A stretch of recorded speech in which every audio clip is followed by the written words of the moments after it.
أنا أفتكر لما أخذناها شنطتها كانت ثقيلة وكانت فيديو كان jalqaba irratti dhageessanii jirtu.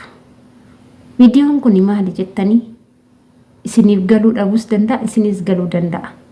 Shamarran keenya kan maqaa keenya balleessitan tokkoon ni jirtu. Kan kaayyoo manaa baataniif wallaaltanii waan hin taane gola ormaa keessatti hojjettan ni jirtu. Obboloota koo warroonni akkasii warroota biyya irratti baratee dhufe malee kan as keessatti leenji'aa jiru natti fakkaatu.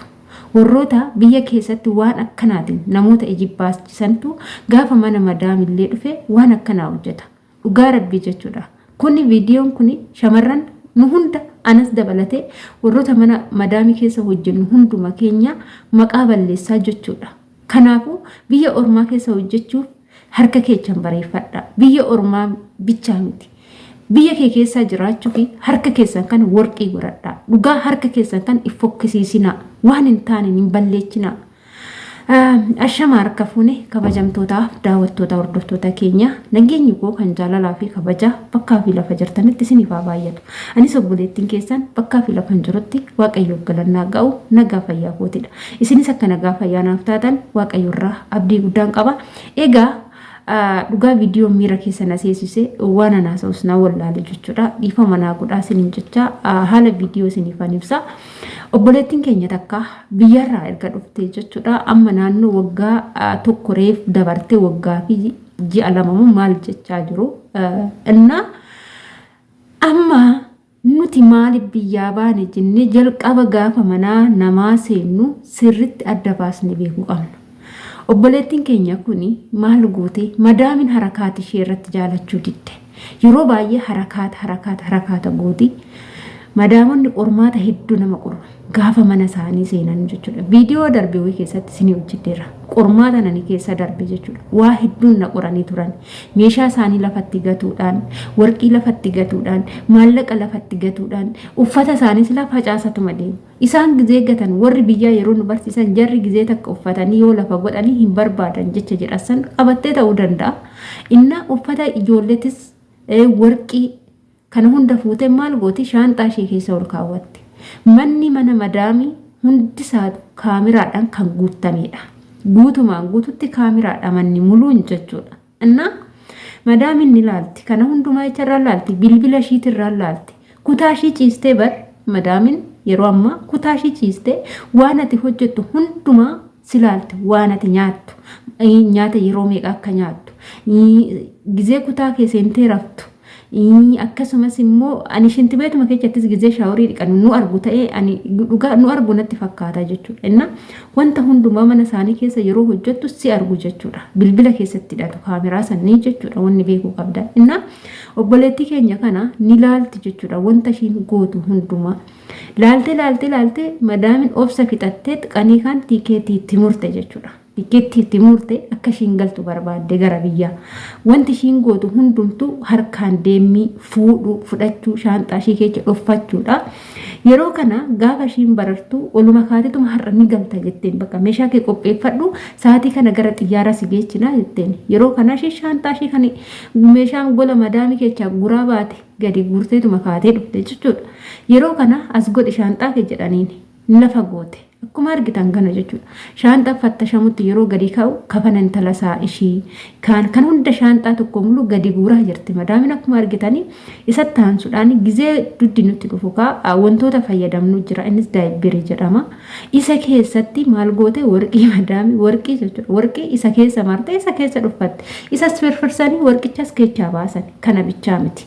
Rifeensa dabbasa namni rifeensa keessa waa dhuffatu ni jira. Obboloota godhuga kaayyoo manaa baatanii beekaa. Rifeensa keessallee warqii intalaa rifeensa keessatti dhoffatte. Rifeensa ishii kana hiikanii akkanatti fasaffasanii warqii keessaa guuran kana bichaa miti. Uffata gara jalaa paantii keessatti maallaqa dhoffatte. Paantii irraa baasanii tarsaasanii maallaqa keessaa baasan.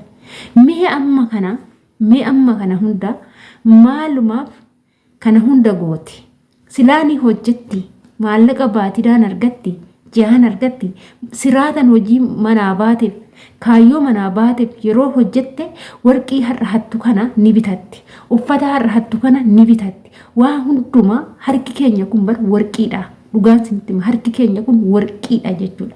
Kanaaf gola ormaa keessa yoo teechanii hojjettanii madaamiin ishiin yoo waan gaarii hojjettan ishiidhaan yoo yaaddanii waan gaarii hojjettan warqii hattasan ofii ishiituuf isinii bittee harkatti isin tarakkaabde harkatti isinii kenniti jechuudha. Innaa kanaafu kana hunda keessaa guuran jechuudha. Kun eenyudha? Intala biyya keenya, intala Itoophiyaawii. Maqaan eenyu bade? Shaqqaalaan Itoophiyaa hattuudha, leebadha jedhanii maqaa keenya nu nyaatu jechuudha. Dhaggeeffadhaa. Kanaaf yaa obboloota koo keessattuu warroonni amma aaddisii biyyarraa dhufaa jirtanii tokkoffaa osoo geechan dalagaarra rakkoo garagaraa fidaa jirtu, lammaffaa harkaan deemmi yoo dhufe maqaan keenya nu bada jechuudha. Adaraa keessan obboloota koo harka keessan bareeffadhaa. Gola ormaa keessa yoo teechanii hojjettanii harka keessan bareeffadhaa jechuudha. Anamma gizeen jalqaba dhufe sanii maal godhu warqii lafatti gatu maallaqas lafatti gatu dhugaa agajji ajaa guutuu na fattanaa turan jechuudha. Fattanamaan ture gaafa macarrashaa na fattanan qarshii ani birriin isaanii baala natti fakkaata yeroo jalqaba dhufe birrumaan soo jechuudha. Dhugaan isinitti hima innaa waraqata wayii faansi'a gaafa macarrashaarra na qoranii birrii biyya kanaa birrii gara 10,000 jechuudha. 10,000 namichi kiisii isaa keessa godha uffatamee cinaan jedhan uffata kanaan kiisii fattashuu kanan beeku qasaala keessa godhe oommichu xiqqoo yoon turu saamunaa mulu maallaqa bichaa ta'e jechuudha waan sin garramu. Gizee kanan qasaalaa dhaabee maallaqa san keessaa gadi guuruu taa'e. Maallaqa kana keessaa guureen saaloonitti afeen maruhaa gubbaa san banee afee goggossee maallaqa kana guuree irra godheen akkuma isinitti kutaa madaamii afoo mastaawotii jira mastaawotii san irra godhe. Gizee dhaabbatanii mastaawotii san laallatan gamatti immoo kan mastaawotii irra jiru san ni argu ture. Tooftaa akkasii tanan hojjechaa ture yeroo san jechuudha. Kanaaf kaayyoon nuti manaa baane fi hannaaf oduudhaaf sabaaqafi miti. Kaayyoon nuti manaa baane jalqaba irratti dalagachuudhaaf.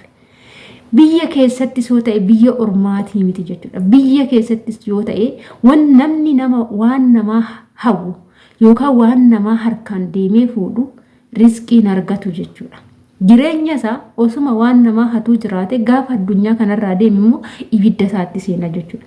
Namni tokko dafqee hojjetatee waan namni tokko fidate tokko jalaa fuudhaniitu dhossuun cubbuudha jechuudha. Maaliif jennaan ani har'a wanna tokko kana wannan argadhu kana tola naaf hin dhufu jechuudha. Hojjedhee dalagadhee dafqee gubadhee tanan fida.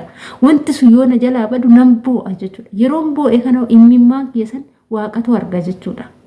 Maaliif haqa kiyyaafan bu'aa jira kaa dafqa kiyyaafan bu'aa jira kaa. Kanaafuu yaa obboloota koo adaraan siniin jedha gola ormaa keessatti dalagattanii milkaa'uu yoo barbaadan miskiina ta'a.